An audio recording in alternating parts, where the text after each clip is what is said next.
चलो देखो बोर्ड पे, तो आज हम लोग पढ़ेंगे जियोग्राफी, जो क्लास 12 यूपी बोर्ड के लिए 2026 और 27 जो सेशन है, जो 27 में एग्जाम होगा उसके लिए। और ये आज हमारी पहली क्लास है भूगोल का, जिसमें हम लोग पढ़ेंगे क्लास 12 का भूगोल, और उसमें है मानव भूगोल, प्रकृति एवं उसका विषय क्षेत्र। तो इसके बारे में हम लोग पढ़ेंगे एक एक चीज। तो अगर बात किया जाए मानव भूगोल पढ़ने से पहले हम लोग एक थोड़ा सा ये जानने की कोशिश करते हैं कि भूगोल क्या है।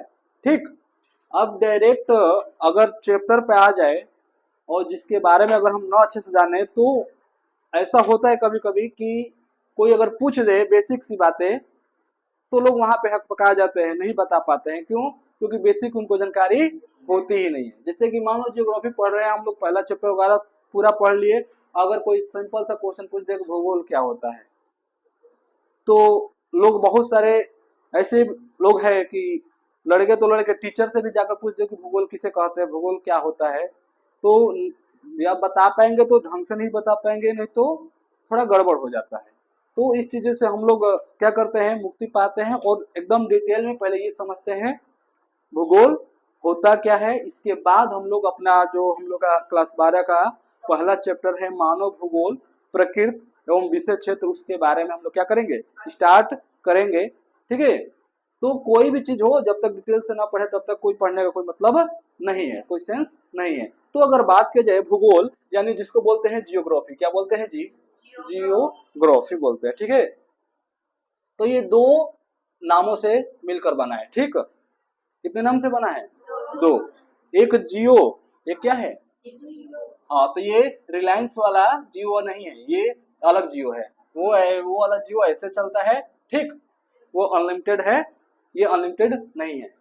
ठीक है, तो ये जियो और एक दूसरा अगर मिला दी जाए ग्राफी से, दोनों से मिलकर बनाया है क्या, जियोग्राफी, जिसको हम लोग बोलते हैं भूगोल।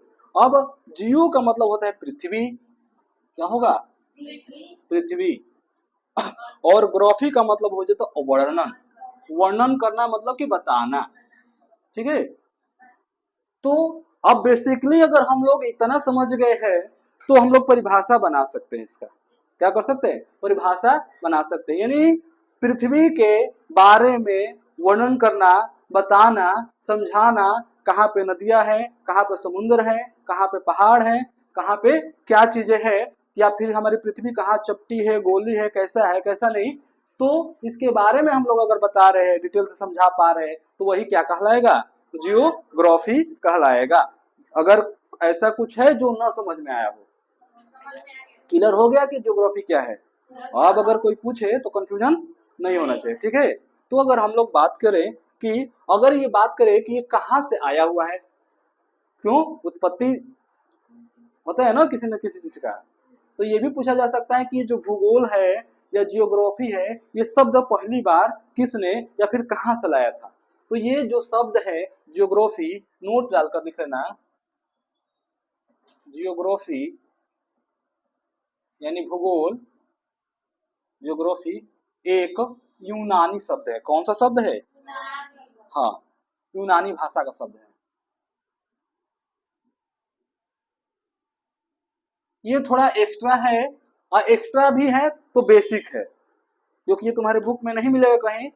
ठीक, लेकिन किसी भी चीज को हमें पढ़ने से पहले शुरुआत कहाँ से हुआ है उसके बारे में जानना बहुत ही क्या है, आवश्यक है, जरूरी है। तो ज्योग्राफी एक यूनानी भाषा का क्या है, शब्द है। यहाँ तक चीज क्लियर है। अब दूसरा अगर नोटबुक की बात किया जाए कि पूछा जाएगा कि जो भूगोल है या ज्योग्राफी है, उनके पिताजी यानी उनके जनक कौन है। ठीक, क्योंकि ज्योग्राफी जो पहली बार किसी ने चीज ने इसको क्या किया होगा, नाम लिया होगा जरूर। अगर किसी को पता है तो बता सकता है, नहीं तो किसने, हाँ, इरेस्टोस्थनीज ने ज्योग्राफी शब्द का पहली बार क्या किया था, प्रयोग किया था। इन्हीं को ज्योग्राफी का क्या माना गया है, जनक या फिर पिता कहा गया है। तो लिख सकते हैं ज्योग्राफी शब्द का प्रयोग सबसे पहली बार, जियोग्राफी शब्द का प्रयोग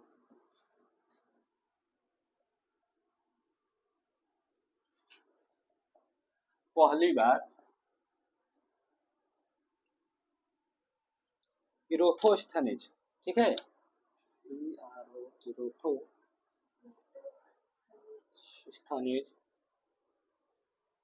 इरोथोस्थनीज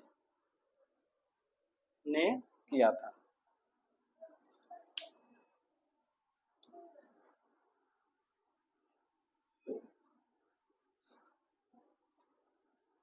कोई कंफ्यूजन हो, कोई डाउट हो, पूछ लेना है, डरना नहीं है, घबराना नहीं है, ठीक है। जहां पे लगे कि ये चीज हमें समझ में नहीं आ रहा है, आसानी से पूछ लेना है। तो एक एक चीज करते हुए हम लोग आगे बढ़ रहे हैं।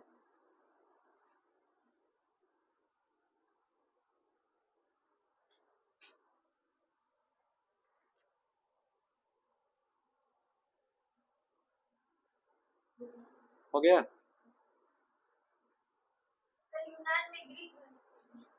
नहीं, ग्रीक नहीं, यूनानी भाषा। एक ग्रीक भाषा भी होता है। देखो, तीन गो भाषा बहुत ज्यादा हम लोगों में चलता है, एक यूनानी भाषा, एक ग्रीक भाषा, एक लैटिन भाषा, ठीक है। ये तुम्हारे किसी न किसी, या तो इतिहास हो, भूगोल हो, ठीक है, या रसायन विज्ञान हो, उसमें कहीं ना कहीं तुमको ये चीजें मिल जाता है, ठीक। अगर यहाँ तक चीजें क्लियर हुआ तो बताना हमें। हो गया? तो हम लोगों ने ये जान लिया कि भूगोल किसे कहते हैं, ये कैसे बना है, कहाँ से आया है, इसके पिताजी कौन है। अब हम लोग आते हैं, हम लोग का बोर्ड एग्जाम का जो पहला चैप्टर है बोर्ड पेपर का, क्या है पहला चैप्टर हम लोग का? मानव भूगोल एवं उसके प्रकृति। अब हम लोग पहला चैप्टर पे आते हैं और उसके बारे में एक एक करके समझते हैं और पढ़ते हैं, ठीक है। मानव भूगोल क्या है? प्रकृति एवं उसका विषय क्षेत्र।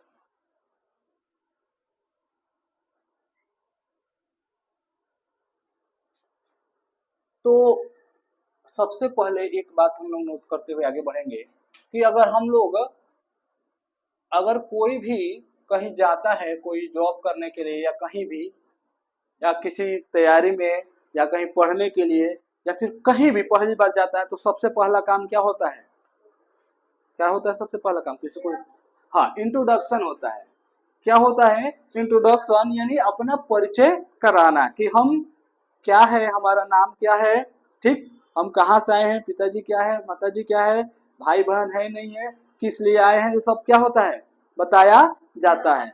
उसके अनुसार चीजें आगे बढ़ने स्टार्ट हो जाती है। तो अगर बात की जाए मानव भूगोल प्रकृति एवं उसका विषय क्षेत्र, तो इसके बारे में पहला हमारा काम क्या है? इंट्रोडक्शन लेना कि इसमें मानव भूगोल क्या होता है, इसका प्रकृति क्या है, इसका विषय क्षेत्र क्या है, ठीक है। तो अगर बात किया जाए कि पहला है पर्यावरण, पहले इसमें क्या दिया है? पर्यावरण। पर्यावरण, तो पर्यावरण कैसे बना है? दो शब्दों से मिलकर बना है। कितने शब्दों से? परि प्लस आवरण, ठीक है, जिसका होगा पर्यावरण। यानी परि मतलब चारों ओर से क्या हुआ? घिरा हुआ, वर्ण प्रकृति से, ठीक है।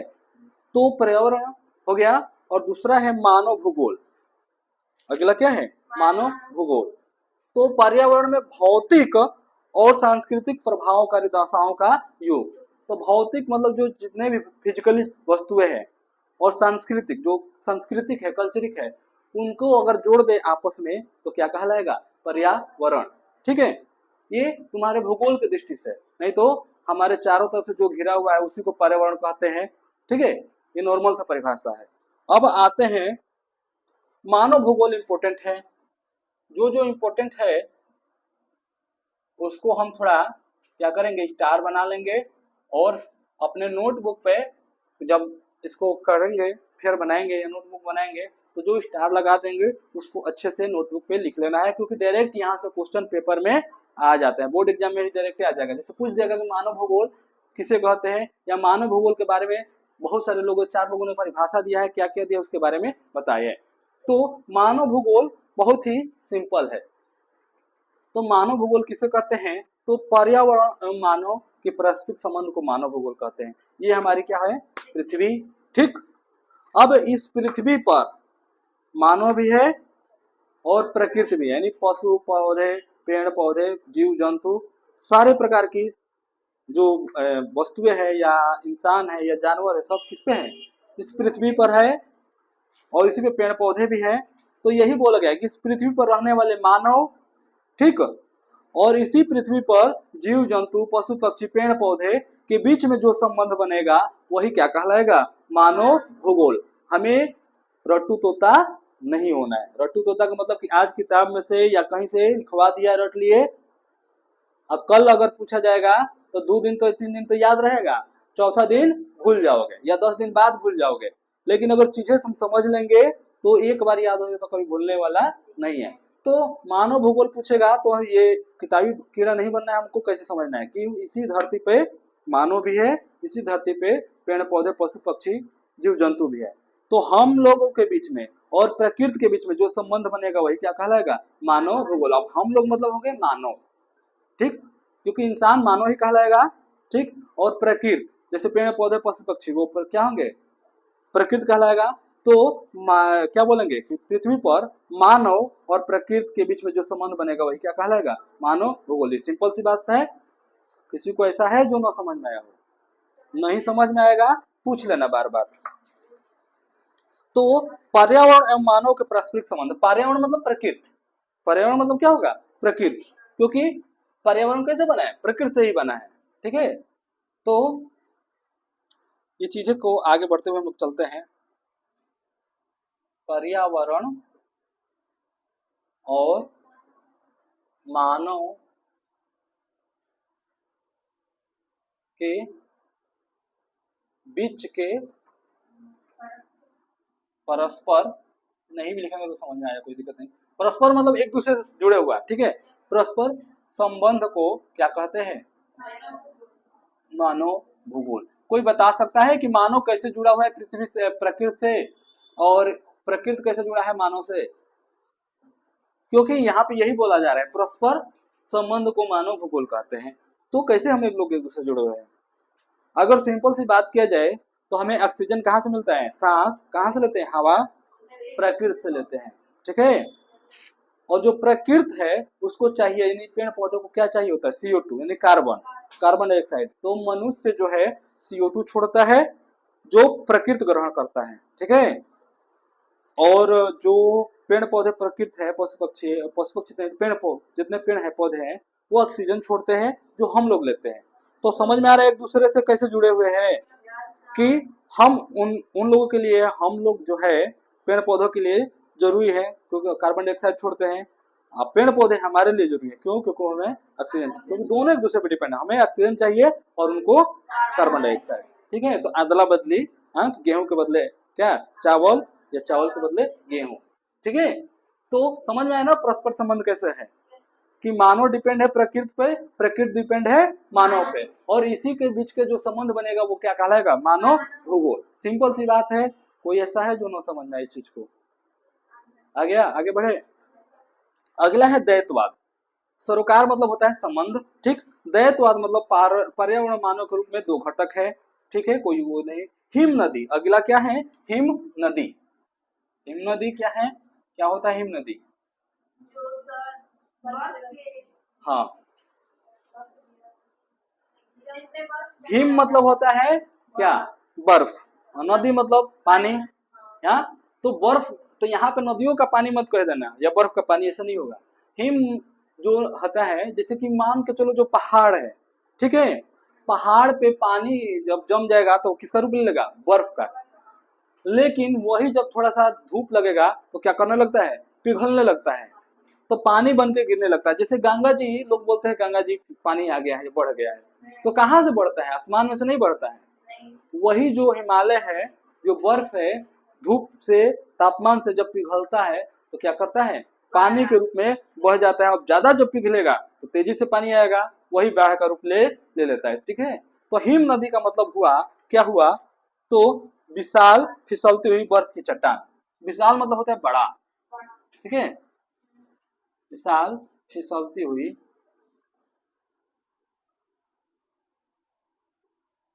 बर्फ की चट्टान, यानी जो बर्फ का टुकड़ा है क्या हो? टूट कर गिर जाए, ठीक है।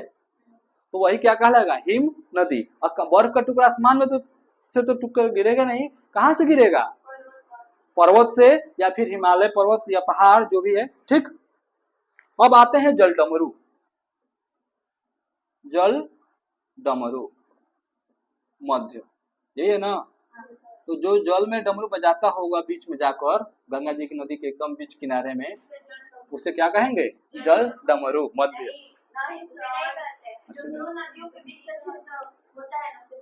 हाँ, तो ये मत कह देना लोग कि जो दो कि नदियों के बीच में जाकर डमरू हाथ में लेकर क्या करें, बजाएं, तो उसे कहेंगे जल डमरू मध्य। ऐसा कुछ नहीं है, गलत हो जाएगा, ठीक है।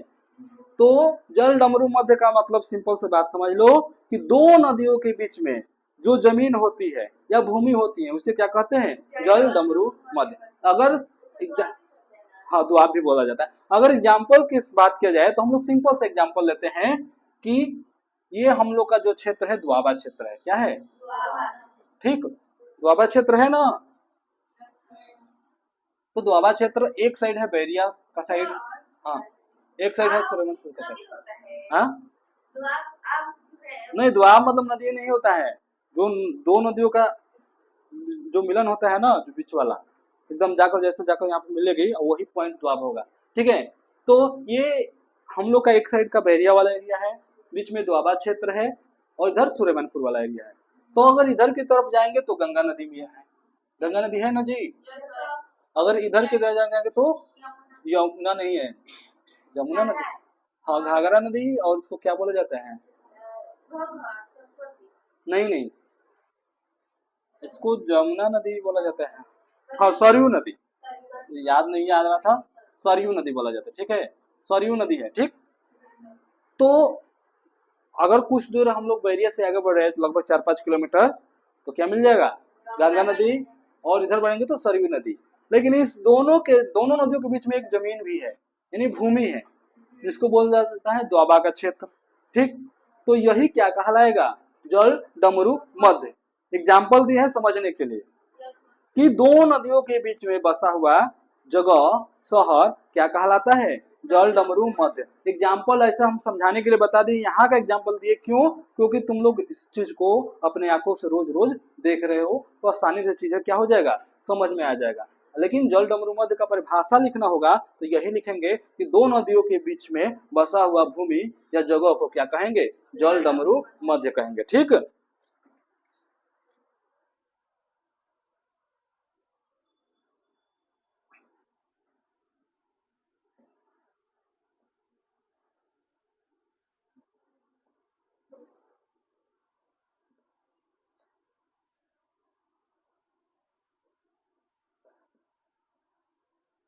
जलाशय मतलब होता है, वही होगा, नहर होगा, ठीक है। अभी उस पर चल रहे हैं ना, यहाँ तक चीजें क्लियर हुआ। अगला है परिसंचरण की धमनियां, परिसंचरण की धमनियां,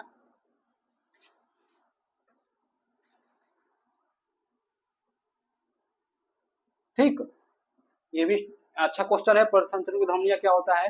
तो परिसंचरण मतलब होता है लगातार चलते रहना, क्या ना, लगातार चलते रहना।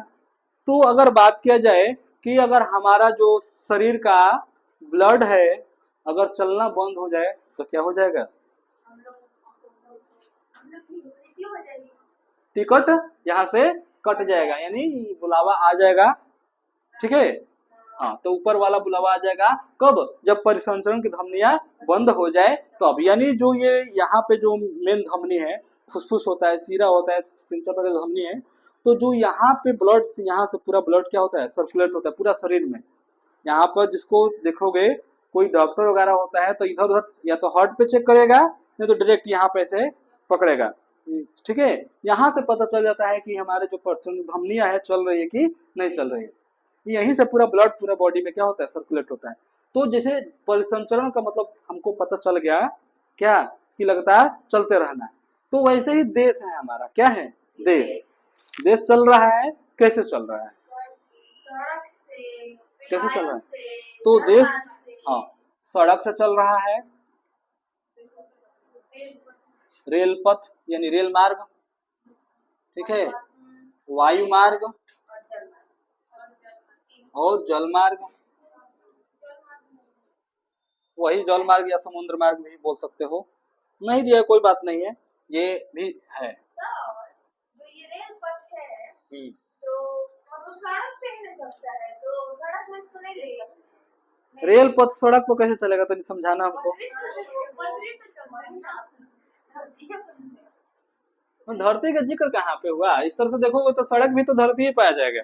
हाँ वायु मार्ग, तो वही बात है ना, चीजें को समझो। तो देखो अब हम समझते हैं एक एक चीज की, सड़क जो है वो देश को कैसे चला रहा है। बहुत सारे लोगों को कंफ्यूजन होगा कि परिसंचरण के धर्म नियम है, जो सड़क है, रेलवे है, वायु मार्ग है, ये कैसे देश को चला रहे हैं, होगा कि नहीं होगा। तो इस कंफ्यूजन को दूर करते हुए थोड़ा हम लोग आगे बढ़ते हैं, एग्जाम्पल समझ सकते हैं। जो सड़कें हैं इस पे क्या चलती है, वाहन चलती है, वाहन चलती है ना। तो जब वाहन चलती है तो एक गवर्नमेंट बैठी रहती है, ठीक, एक होती है सेंट्रल गवर्नमेंट, एक होती है स्टेट गवर्नमेंट, ठीक, दो गवर्नमेंट होती है, ठीक है। तो एक होता है स्टेट हाईवे, स्टेट हाईवे, एक होता है एनएच यानी नेशनल हाईवे, ठीक। तो नेशनल हाईवे जो है उसका देखा रेखा कौन करता है, सेंट्रल गवर्नमेंट करता है। स्टेट हाईवे का रेखा रेखा राज्य सरकार के द्वारा होता है, ठीक है। अब जब हम लोग सड़कों पर चलते हैं तो सरकार हमसे क्या लेती है, टैक्स लेती है। और जैसे को उसको क्या बोला जाता है, मुझे एग्जैक्ट अभी फिलहाल में याद नहीं आ रहा है, जो टैक्स कट जा रहा है उसका पैसा तुरंत ऑनलाइन स्कैन होकर कट जाता है, अभी दिमाग पे मेरे चढ़ नहीं रहा है, उसको नाम मुझे तो पता है लेकिन याद नहीं आ रहा है। तो जैसे हम लोग स्टेट हाईवे पे जाएं या फिर नेशनल हाईवे पे, तो टैक्स के रूप में सरकार को हमको क्या करना होता है, पैसा पेड करना होता है, ठीक है, जिसको टोल टैक्स बोलते हैं, ठीक है। क्या बोलते हैं, टोल टैक्स, अभी याद आ रहा है, टोल टैक्स। तो वो पैसा किसके पास चला गया, सरकार के पास, ठीक। यहाँ से ये क्लियर हुआ। अब वैसे ही है रेलवे, ठीक है। अब रेलवे जैसे स्टेशन पे जाएंगे, रेलवे स्टेशन पे तो कहीं जाना होगा तो सबसे पहला काम क्या है, टिकट कटाना, ठीक है। हालांकि हमारे यहाँ ऐसा नहीं होता है, मैक्सिमम लोग विदाउट टिकट जाते हैं, मैक्सिमम पकड़ाने के बाद वो अच्छा खासा वसूला जाता है, नहीं तो फिर बाथरूम में घुस जाते हैं टीटी को देखते हुए, है तो वो अलग मैटर है। लेकिन अगर थोड़ा सा इधर यूपी बिहार वाला एरिया छोड़ दिया जाए तो हर जगह लोग अच्छा टिकट वगैरह कटा कर यात्रा करते हैं। यहाँ पे थोड़ा लोग ढीठ है हाँ, तो पैसा है लेकिन कंजूसी ज्यादा है, ठीक है। जबकि अगर हम किसी चीज का प्रयोग कर रहे हैं तो उसका पैसा देना चाहिए, रेलवे हो या सड़क हो या वायु मार्ग कोई भी हो, ठीक। तो जब टिकट कटाएंगे तो सारा का सारा पैसा किसके पास जाएगा, सेंट्रल गवर्नमेंट के पास यानी सरकार के पास जाएगा, ठीक। अब ऐसे ही होता है वायु मार्ग। अब इसमें तो टिकट चुरा ले तो, लेकिन इसमें कोई संभावना नहीं है, क्योंकि इसमें इतना सब है नियम कानून कि तुमको बिना टिकट का तो तुमको एंट्री नहीं होगा। रेलवे में तो इधर से ना उधर से घुस के निकल ही जाते हो, इसमें कोई समझ नहीं। अब यहाँ भी जाएंगे तो एयरपोर्ट पे जाएंगे, अब एयरपोर्ट पे जाएंगे तो ऐसे नहीं जाएंगे, पहले से टिकट कटाना होता है, इसका टिकट रहेगा। अब वहां पे भी सरकार के पास क्या जाएगा, टैक्स जाएगा, ठीक। अब आते हैं जल मार्ग, जिसको बोलते हैं हम लोग समुद्री मार्ग, क्या बोलते हैं, जल मार्ग या समुद्री मार्ग भी बोलते हैं दोनों। अब जो बड़ी बड़ी नाव है, पानी वाली जहाज है, अब कंटेनर में सामान भरकर एक देश से दूसरे देश को जाती है। तो जब हम लोग बॉर्डर क्रॉस करेंगे या कोई सामान आएगा या जाएगा, वहां से भी टैक्स मिलेगा किसको, सरकार को। तो सारा का सारा पैसा, चाहे सड़क वाला हो, रेल वाला हो, वायु मार्ग का हो, जल मार्ग का हो, किसके पास जा रहा है, सरकार के पास। तो सरकार के पास जब जाएगा तो सरकार क्या करेगा, पैसे को यूज करेगा। अब सरकारी व्यवस्था बनाने में, ठीक है, या फिर हॉस्पिटल बनाने में, कॉलेज बनाने में, सड़कें बनाने में, वो जो पैसा जाता है वो सरकार रखता नहीं है, लोगों पे ही क्या कर देता है, खर्च कर देता है। अगर यहाँ से पैसा मिलना बंद हो जाए तो देश क्या हो जाएगा, रुक जाएगा, कंगाल हो जाएगा, और कोई दूसरा आकर क्या कर लेगा, कब्जा कर लेगा, ठीक। वैसे ही जैसे कि मान के चलो एक घर है, क्या है, एक घर है और घर के मुखिया के 4 बेटे, कितने बेटे? 4 बेटे। ठीक, अब मुखिया कमा रहे हैं कब तक? जब तक चारों बेटे कमाने लायक नहीं हुए हैं तब तक। लेकिन चारों जब कमाने लायक हो गए तो जब हो जाएंगे तो शादी ब्याह होगा, लड़का फैका होगा, खर्चा क्या हो जाएगा? बढ़ जाएगा। अब बढ़ जाएगा, एक कमाने वाले एक है तो चल पाएगा? पता चलेगा कि बिला जाएंगे, यानी खत्म हो जाएंगे। तो चारों जब कमाएंगे तो अब इनका आसानी से क्या होगा? घर चल पाएगा। और नहीं जब कमाएंगे तो क्या हो जाएंगे? एकदम स्थिति दबाडोल हो जाएगी, कोई भी पड़ोसी आकर हमला करके कब्जा कर लेगा। ठीक है, तो ऐसा ही होता है देश। अगर देश हमारा चल रहा है, यानी सड़कें हैं, रेलवे है, वायुमार्ग है, जलमार्ग है, जहां से सरकार के पास पैसा जाए और जनता के क्या करे? सेवा कर सके, सुविधा कर सके, तब तक तो सही है। जैसे देश में कंगाली की स्थिति आई, कोई भी बाहरी देश वाला हमला करेगा और उस पर क्या कर लेगा? कब्जा कर लेगा। ठीक है, तो थोड़ा थोड़ा ज्योग्राफी के साथ साथ भी थोड़ा अपने देश समाज को भी जानना क्या है? जरूरी। इसको मिटा दें, इसको कुछ कंफ्यूजन तो नहीं है ना इसमें? अगर लगे कि नहीं समझ में आ रहा है तो बताते हुए चलना है। ठीक है, अभी बहुत स्लो लेकर चल रहा है, क्यों? क्योंकि अभी तो पहला चैप्टर है। ठीक है, तो चीजें समझ में आए तो आगे थोड़ा पढ़ेंगे, देखेंगे अभी उसके हिसाब से। अब आते हैं, जल डमरू मध्य हो गया, परसंचर की धमनी हो गया, पर्यावरण नव निश्चयवाद। ठीक है, तो ना पर्यावरण निश्चयवाद है, नव निश्चयवाद नहीं। प्रकृति शक्ति में उत्पन्न होने के कारण सब कुछ निर्माण कर सकती है। और पर्यावरण निश्चयवाद क्या बोला गया है? कि प्रकृति शक्ति में उत्पन्न होने के कारण, तो प्रकृति में ही बहुत से ही सब कुछ उत्पन्न हुआ है। ठीक, जितने जीव जंतु पशु पक्षी क्या है? प्रकृति के देन है, उसी से उत्पन्न हुए हैं। तो प्रकृति में इतना शक्ति है कि वो किसी को बना सकती है तो बिगाड़ भी सकती है। अब देखते हो कहीं कहीं पे एकदम सूखा पड़ जाता है, या फिर ऐसा होता है कि बाढ़े आ जाता है। क्यों? तो ये प्रकृति को अगर हम लोग नुकसान पहुंचाएंगे, जितना नुकसान पहुंचाएंगे उतना हमें भी वो क्या करेगी? नुकसान पहुंचाएंगे। ठीक है, तो क्रिया प्रतिक्रिया का नियम अगर किसी ने पढ़ा होगा, क्लास 10 में है कि 9th में है, शायद न्यूटन का तीसरा नियम है। हाँ, तो वही है प्रकृति का नियम कि जितना हम लोग उसको नुकसान पहुंचाएंगे। कैसे नुकसान पहुंचाते हैं? पेड़ काट देते हैं, हाँ, या फिर ऐसा चीज कर देंगे जिसको हमारे प्रकृति को क्या हो? हानि हो। मिट्टी को बर्बाद कर देते हैं, उपजाऊ रहता है तो उसको अनुपजाऊ कर देते हैं, या फिर इतना जमीन हाँ, तो हमारे लिए क्या होता है? ये नुकसानदायक होता है। अगला है मानव का प्रकृतिकरण। क्या है? मानव का प्रकृतिकरण इंपॉर्टेंट है। मानव का प्रकृतिकरण,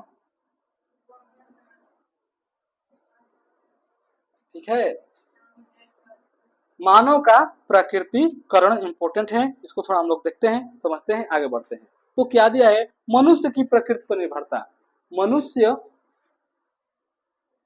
किस पर डिपेंड है? मनुष्य की प्रकृति पर निर्भरता, यानी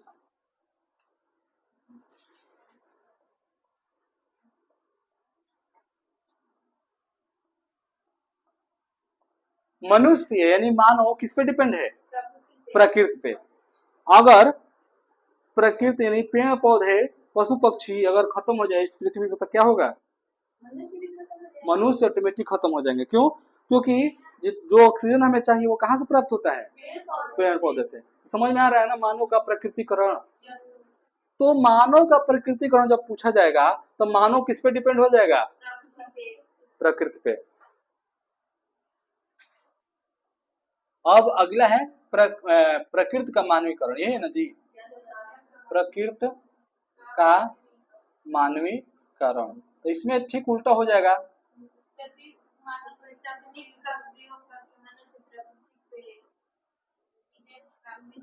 हाँ, तो इसमें प्रकृति किस पे डिपेंड रहेगी? मानव पे।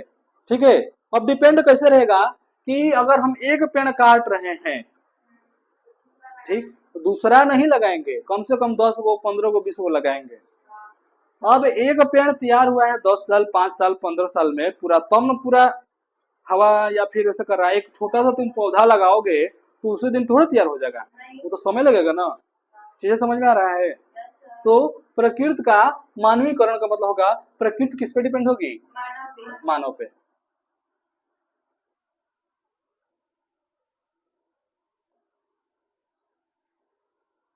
बुक में थोड़ा सा अलग दिया है, कुछ ज्यादा नहीं है, और उसमें उसका मतलब भी वही हुआ। क्या दिया है बुक में तुम्हारे? कि मनुष्य की प्रकृति पर निर्भरता। नहीं ये नहीं, या प्रकृति को प्रकृति का मानवीकरण यही है ना, तकनीकी द्वारा प्रकृति पर नियंत्रण कर लेना। यानी तकनीकी द्वारा, जैसे कि आज के डेट में हमें अगर बात किया जाए, गर्मी है तो कूलर चला ले रहे हैं, पंखा चला रहे हैं, एसी चला रहे हैं, ठीक। पहले के जमाने में क्या करते थे, बेना जब नहीं था तो हाँ, बस यही हम सुनना चाहते थे, हाँ, आत्मसंतुष्टि के लिए, कि जब बेना तक नहीं था तो पेड़ के नीचे हम लोग जाकर क्या करते थे, बैठते थे, और पेड़ का पत्ता हवा जब चलता था, हिलता था, तो जब हवा लगता था तो शरीर को क्या होता था, मन को सुकून मिलता था, शांति मिलता था, ठीक है। लेकिन मानव ने धीरे धीरे इतना तेजी से विकास कर लिया अपना, कि पहले बेना बनाया, किसका आ रहा है, नाम लिखा है कुछ, हाँ स्वरूप दो,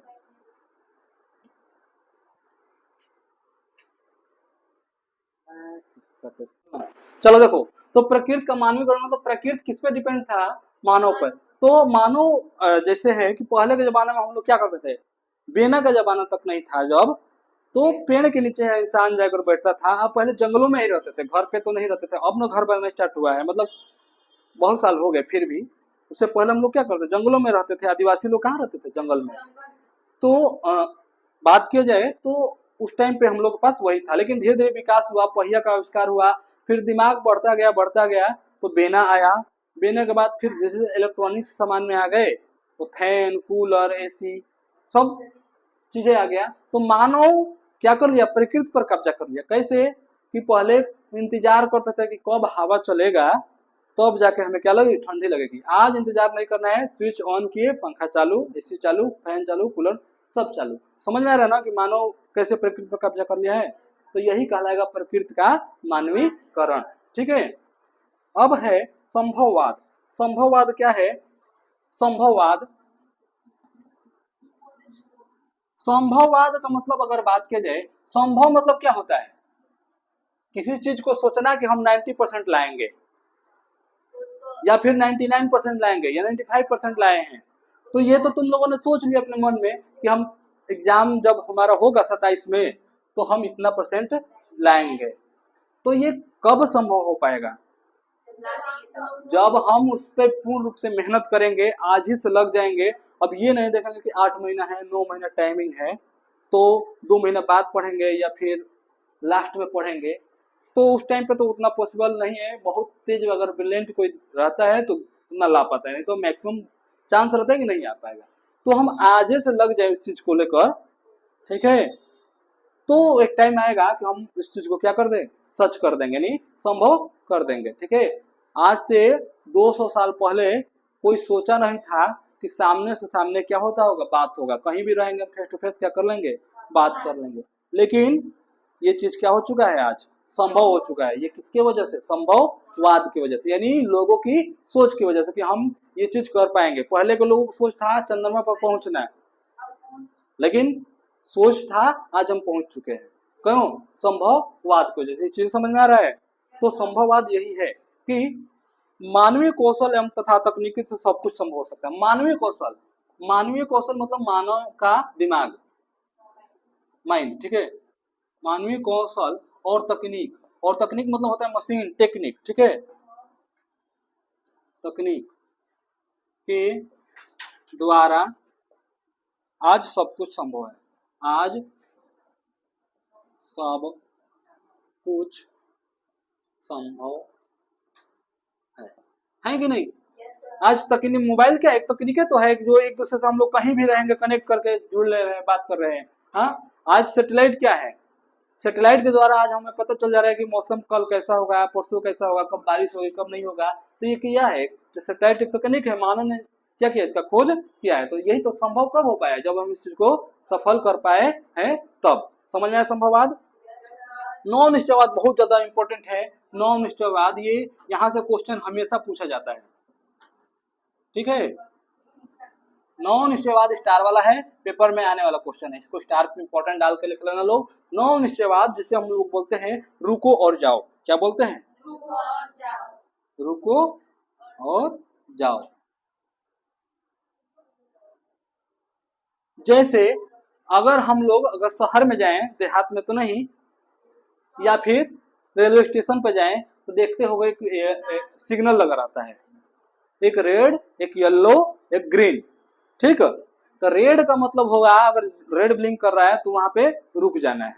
ठीक है, येलो अगर करने लगा तो अपने जो गाड़ी है या जो भी है और वाहन को स्टार्ट कर लेना है, जैसे ग्रीन होगा चल देंगे। ठीक, तो यही है रुको और जाओ की नीति। ठीक है, जाओ है जालू लिखा गया मेरे से गलती से, इसको जाओ कर देना। ठीक है, रुको और जाओ। ठीक है, यानी प्रकृति की आज्ञा मानकर क्या करना, काम करना। क्या होगा, प्रकृति की आज्ञा मानकर काम करना। अब प्रकृति की आज्ञा कैसे मानेंगे,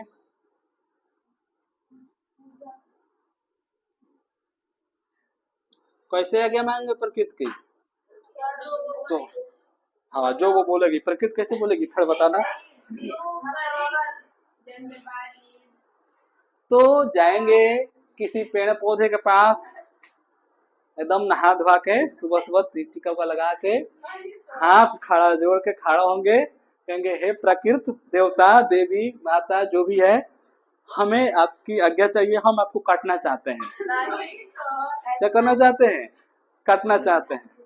तो हाथ जोड़ो, चाहे नाक रगड़ो, चाहे ऐसे ही सो जाओ, वो कितना भी चिल्लाओगे कि काटना चाहते हो, बोलेगी नहीं नहीं मत काटो मत काटो, यानी कुछ नहीं बोलेगी।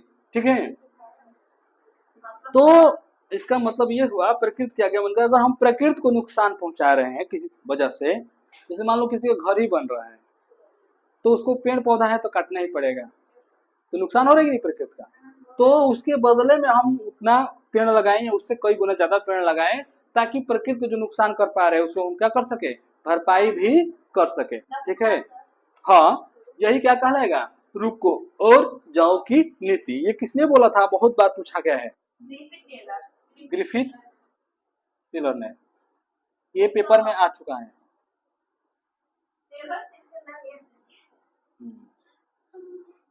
ठीक है, तो ग्रिफिथ टेलर ने ये बात कहा था, रुको और जाओ की नीति। यहाँ तक चीजें क्लियर हुआ? जियोग्राफी में किसी को कुछ कंफ्यूजन है, समस्या? तो ये बात किया जाए तो आज के लिए थोड़ा जियोग्राफी हम लोग यहीं पे एंड करते हैं। तो अमूलवादी रेडिकल जिसको बोलते हैं, निर्धनता और बंधन का मार्क्सवादी सिद्धांत। निर्धनता मतलब गरीब, बंधन मतलब एक दूसरे जोड़ना, और मार्क्सवादी एक सिद्धांत है जो सभी को एक साथ लेकर क्या करता था, चलता था। ठीक है, और अगला है व्यवहारवादी। तो व्यवहारवादी क्या है, अनुभव प्रजाति और धर्म का व्यवहार में लाना। व्यवहार मतलब कि हमारा बिहेवियर कैसा है, ठीक है, नेचर कैसा है। अब ये ना कि कोई कुछ मांगने आया तो बड़ा घिंच दो, ठीक है, नहीं है तो प्यार से बोल दो कि नहीं है, बुरा नहीं लगेगा। तो बड़ा ये कहो कि इतने हो, ये हो, भिखारी बनो, तो उस तरह से क्या होगा, व्यवहार दिखेगा कि हम लोग का व्यवहार कैसा है। तो अपने आचरण, अपने व्यवहार में क्या करना, सुधार करना। ठीक है, यही होगा व्यवहारवादी। अब हम लोग इसको यहीं पे थोड़ा रुकते हैं, आगे जब हम लोग पढ़ेंगे दूसरा जब स्टार्ट करेंगे तो ये हम लोगों ने मानव भूगोल का प्रकृति उसके क्षेत्र को जाना, पढ़ेंगे कि मानव भूगोल के बारे में कौन कौन से भूगोलवेत्ता, यानी 4 गो भूगोलवेत्ता हुए हैं, कौन कौन से हुए हैं। तो एलन सी सैम्पल है, WM डेविस है, पाल डी विडाल ब्लास है, और एक कौन सा है जी पहला, फ्रेडरिक रेट है। चारों की परिभाषा जानेंगे। ठीक है, फिर इसका क्षेत्र कुछ ज्यादा नहीं है और उप क्षेत्र। तो कल हम पहला चैप्टर कंप्लीट करा देंगे मानव ज्योग्राफी का, फिर परसों से दूसरा चैप्टर स्टार्ट होगा। तो आज के लिए बस इतना ही रहने देते हैं।